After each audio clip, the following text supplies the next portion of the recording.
بەیانی دەزەکەین بە دابەشکردنی نەوت لە قەزای پێنجێن دوا بە دوای ئەوە بۆ هەورامان و شارباژێر کە ئێستا نەوتی پێویست لە بەردەستایە بە زووترین کات ئەو سێ بەشە تەواو دەکەین.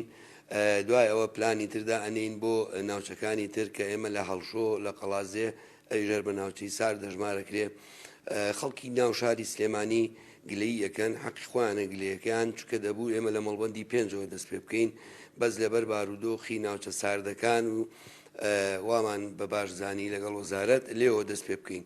ئەو نەوتە بەرمیلی بە 55,000 دینارە بە کارتی زیرەک دابش دەکرێت و ئینشاءڵڵا لە داهاتوویەکی نزیکدا هەوڵ دەدەین لە سنتەری سلێمانی کە لە مەڵبەندی پێنجین بڕێکنەوت بۆ ئەوانش دابین بکەین.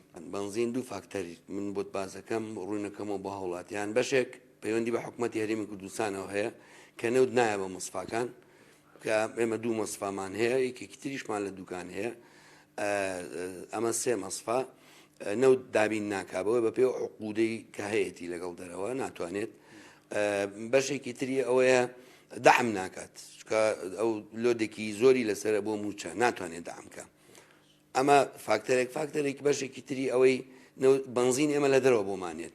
ئەو بنزینەی کە لە دەرەوە بۆمانێت لە ئێرانە سەرچاوە ڕئیسەکەی ئێران ئێسەوک و پێویست بنزینەکە نانێرێتە هەرێمی کوردستان چونکە بنزین کەمێتێکی کەم هەیە ئێستا و لە ئێرانە وەک پێم وتی ئامارەکان ئێمە ڕۆژانە بۆمانێ و لیژنەمان لە باشماخ هەیە بنزین لە ئێرانەوە ئەتوانم بڵێم سەفر بووە.